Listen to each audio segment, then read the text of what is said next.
ಉತ್ತರ ದಿಕ್ಕಿಗೆ ತಲೆಯಿಟ್ಟು ಮಲಗಿದರೆ ಏನಾಗುತ್ತೆ? ವಾಸ್ತು ವಿಜ್ಞಾನ ಏನು ಹೇಳುತ್ತೆ?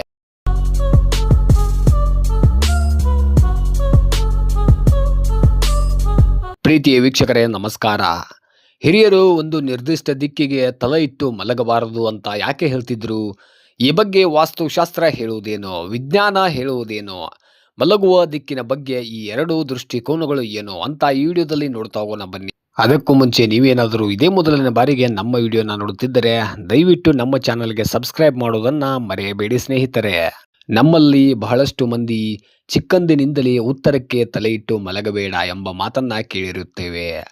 ಭಾರತದ ಅನೇಕ ಮನೆಗಳಲ್ಲಿ, ಅದರಲ್ಲೂ ಹಳ್ಳಿಗಳಲ್ಲಿ ಇಂದಿಗೂ ಈ ನಿಯಮವನ್ನು ಪಾಲಿಸುತ್ತಾರೆ. ಉತ್ತರ ದಿಕ್ಕನ್ನ ಸಾವಿಗೆ ಸಂಬಂಧಿಸಿದ್ದು ಎಂದು ಪರಿಗಣಿಸಲಾಗುತ್ತೆ. ಮೃತರನ್ನ ಉತ್ತರಕ್ಕೆ ತಲೆಯಿಟ್ಟು ಮಲಗಿಸುವುದರಿಂದ ಬದುಕಿರುವವರು ಆ ದಿಕ್ಕಿಗೆ ತಲೆಯಿಟ್ಟು ಮಲಗಬಾರದು ಎಂಬ ನಂಬಿಕೆ ಬಹಳ ಹಿಂದಿನಿಂದಲೂ ಇದೆ. ಈ ಸಾಂಪ್ರದಾಯಿಕ ಮಾತಿನ ಹಿಂದೆ ವೈಜ್ಞಾನಿಕ ಕಾರಣವಿದೆಯಾ ಎಂದು ಹಲವರು ಯೋಚಿಸುತ್ತಾರೆ. ವಾಸ್ತುಶಾಸ್ತ್ರ ಏನು ಹೇಳುತ್ತೆ? ಭಾರತದಲ್ಲಿ ಶತಮಾನಗಳಿಂದ ಪಾಲಿಸಿಕೊಂಡು ಬಂದಿರುವ ವಾಸ್ತುಶಾಸ್ತ್ರ ಮಲಗುವ ದಿಕ್ಕಿಗೆ ಹೆಚ್ಚಿನ ಪ್ರಾಮುಖ್ಯತೆಯನ್ನು ನೀಡುತ್ತೆ. ವಾಸ್ತು ಪ್ರಕಾರ ಉತ್ತರಕ್ಕೆ ತಲೆಯಿಟ್ಟು ಮಲಗುವುದು ಒಳ್ಳೆಯದಲ್ಲ. ಇದು ಮಾನಸಿಕ ಅಶಾಂತಿ, ದೂರದೃಷ್ಟಿ ಮತ್ತು ಆರೋಗ್ಯ ಸಮಸ್ಯೆಗಳನ್ನು ಉಂಟು ಮಾಡುತ್ತದೆ ಎಂದು ನಂಬಲಾಗಿದೆ. ದಕ್ಷಿಣಕ್ಕೆ ತಲೆಯಿಟ್ಟು ಮಲಗುವುದು ಅತ್ಯುತ್ತಮ. ಇದು ದೀರ್ಘಾಯುಷ್ಯ, ಸಂಪತ್ತು ಮತ್ತು ಉತ್ತಮ ನಿದ್ರೆಯನ್ನು ನೀಡುತ್ತದೆ ಎಂದು ವಾಸ್ತು ಹೇಳುತ್ತದೆ. ಪೂರ್ವ ದಿಕ್ಕು ವಿದ್ಯಾರ್ಥಿಗಳಿಗೆ ಮತ್ತು ಜ್ಞಾನ ಹರಸುವವರಿಗೆ ಒಳ್ಳೆಯದು. ಆದರೆ ಪಶ್ಚಿಮಕ್ಕೆ ತಲೆಯಿಟ್ಟು ಮಲಗುವುದು ಕೆಲವೊಮ್ಮೆ ಮಾನಸಿಕ ಒತ್ತಡ ಮತ್ತು ಅಶಾಂತಿಗೆ ಕಾರಣವಾಗಬಹುದು ಎಂದು ವಾಸ್ತು ತಜ್ಞರು ಹೇಳುತ್ತಾರೆ. ಭೂಮಿಯ ಕಾಂತೀಯ ಕ್ಷೇತ್ರಕ್ಕೂ ನಮ್ಮ ದೇಹಕ್ಕೂ ಏನಾದರೂ ಸಂಬಂಧವಿದೆಯಾ? ಭೂಮಿಯ ಕಾಂತೀಯ ಕ್ಷೇತ್ರಕ್ಕೂ ಮತ್ತು ಮಾನವನ ದೇಹಕ್ಕೂ ಏನಾದರೂ ಸಂಬಂಧವಿದೆಯೇ ಎಂಬ ಬಗ್ಗೆ ಹಲವು ಅಭಿಪ್ರಾಯಗಳಿವೆ. ಉತ್ತರ ಮತ್ತು ದಕ್ಷಿಣ ಧ್ರುವಗಳನ್ನು ಆಧರಿಸಿ ಮನುಷ್ಯರು ಮಲಗುವ ದಿಕ್ಕು ಅವರ ಆರೋಗ್ಯದ ಮೇಲೆ ಪರಿಣಾಮವನ್ನು ಬೀರುತ್ತದೆ ಎಂದು ಕೆಲವು ಸಾಂಪ್ರದಾಯಿಕ ನಂಬಿಕೆಗಳು ಹೇಳುತ್ತವೆ.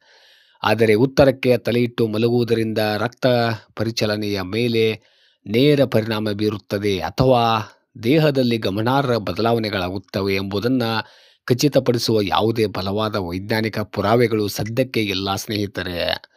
ಭೂಮಿಯ ಕಾಂತಕ್ಷೇತ್ರವು ಮಾನವ ದೇಹದ ಮೇಲೆ ಬೀರುವ ಪರಿಣಾಮದ ಬಗ್ಗೆ ವೈಜ್ಞಾನಿಕ ಜಗತ್ತಿನಲ್ಲಿ ಇನ್ನೂ ಸಂಶೋಧನೆಗಳು ನಡೆಯುತ್ತಲೇ ಇವೆ. ಉತ್ತರ ದಿಕ್ಕಿಗೆ ತಲೆಯಿಟ್ಟು ಮಲಗಿದರೆ ನಿಜವಾಗಿಯೂ ಆರೋಗ್ಯ ಸಮಸ್ಯೆಗಳು ಬರುತ್ತವೆಯೇ? ಉತ್ತರ ದಿಕ್ಕಿಗೆ ತಲೆಯಿಟ್ಟು ಮಲಗುವುದು ನಿದ್ರೆಯ ಗುಣಮಟ್ಟದ ಮೇಲೆ ಪರಿಣಾಮವನ್ನು ಬೀರಬಹುದು ಎಂದು ಕೆಲವು ಸಾಂಪ್ರದಾಯಿಕ ನಂಬಿಕೆಗಳು ಮತ್ತು ಪರ್ಯಾಯ ವೈದ್ಯಕೀಯ ಸಿದ್ಧಾಂತಗಳು ಹೇಳುತ್ತವೆ. ಇದರಿಂದ ತಲೆನೋವು, ಮಾನಸಿಕ ಅಶಾಂತಿ ಅಥವಾ ಆಯಾಸದಂತಹ ಸಮಸ್ಯೆಗಳು ಉಂಟಾಗಬಹುದು ಎಂಬ ಮಾತುಗಳು ವ್ಯಾಪಕವಾಗಿವೆ. ಆದರೆ ಈ ಅಭಿಪ್ರಾಯಗಳನ್ನು ಖಚಿತಪಡಿಸುವ ಯಾವುದೇ ದೊಡ್ಡ ಮಟ್ಟದ ವೈದ್ಯಕೀಯ ಅಧ್ಯಯನಗಳು ಸದ್ಯಕ್ಕೆ ಲಭ್ಯವಿಲ್ಲ. ವೈದ್ಯಕೀಯ ವಿಜ್ಞಾನದ ದೃಷ್ಟಿಯಲ್ಲಿ ಒಬ್ಬ ವ್ಯಕ್ತಿಯ ನಿದ್ರೆಯ ಗುಣಮಟ್ಟವನ್ನು ಅವನು ಬಳಸುವ ಹಾಸಿಗೆ, ಮಲಗುವ ಕೋಣೆಯ ವಾತಾವರಣ, ಮಾನಸಿಕ ಒತ್ತಡ ಮತ್ತು ನಿದ್ರೆಯ ಅಭ್ಯಾಸಗಳೇ ಹೆಚ್ಚಾಗಿ ನಿರ್ಧರಿಸುತ್ತವೆ.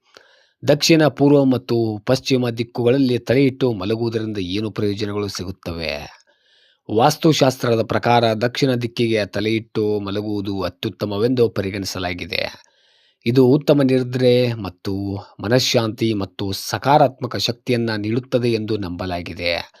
ಹಾಗೆಯೇ ಪೂರ್ವ ದಿಕ್ಕಿಗೆ ತಲೆಯಿಟ್ಟು ಮಲಗುವುದರಿಂದ ಜ್ಞಾನ, ಏಕಾಗ್ರತೆ ಮತ್ತು ಚೈತನ್ಯವನ್ನು ಹೆಚ್ಚಿಸುತ್ತೆ ಎಂದು ಈ ವಾಸ್ತು ಹೇಳುತ್ತೆ.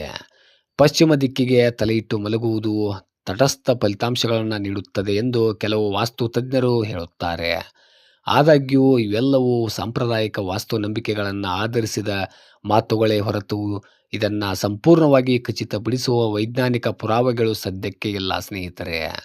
ಹಾಗಾದರೆ ಯಾವ ದಿಕ್ಕಿಗೆ ತಲೆಯಿಟ್ಟು ಮಲಗುವುದು ಉತ್ತಮ?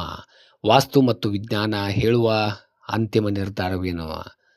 ಉತ್ತರಕ್ಕೆ ತಲೆಯಿಟ್ಟು ಮಲಗಬಾರದು ಎಂಬ ನಂಬಿಕೆ ಭಾರತೀಯ ಸಂಪ್ರದಾಯಗಳಲ್ಲಿ ಶತಮಾನಗಳಿಂದಲೂ ಇದೆ. ವಾಸ್ತುಶಾಸ್ತ್ರ ಕೂಡ ದಕ್ಷಿಣ ಮತ್ತು ಪೂರ್ವ ದಿಕ್ಕುಗಳನ್ನು ಶಿಫಾರಸು ಮಾಡುತ್ತದೆ. ಅದೇ ಸಮಯದಲ್ಲಿ ಉತ್ತರ ದಿಕ್ಕಿನಲ್ಲಿ ಮಲಗುವುದರಿಂದ ಆರೋಗ್ಯ ಸಮಸ್ಯೆಗಳು ಬರುತ್ತವೆ ಎಂಬುದನ್ನು ಖಚಿತಪಡಿಸುವ ಯಾವುದೇ ಬಲವಾದ ವೈಜ್ಞಾನಿಕ ಪುರಾವೆಗಳು ಇಲ್ಲಿಯವರೆಗೆ ಸಿಕ್ಕಿಲ್ಲ. ಕೊನೆಯದಾಗಿ, ನಿಮಗೆ ಯಾವ ದಿಕ್ಕಿನಲ್ಲಿ ನೆಮ್ಮದಿಯ ಆಳವಾದ ನಿದ್ರೆ ಬರುತ್ತದೆಯೋ ಅದೇ ದಿಕ್ಕಿನಲ್ಲಿ ಮಲಗುವುದು ಉತ್ತಮ. ಒಳ್ಳೆಯ ನಿದ್ರೆಗೆ ಮಲಗುವ ದಿಕ್ಕಿಗಿಂತ ನಿಮ್ಮ ನಿದ್ರೆಯ ಅಭ್ಯಾಸಗಳು, ಮನಸ್ಥಿತಿ ಮತ್ತು ಆರಾಮದಾಯಕ ವಾತಾವರಣವೇ ಹೆಚ್ಚು ಮುಖ್ಯ ಸ್ನೇಹಿತರೆ.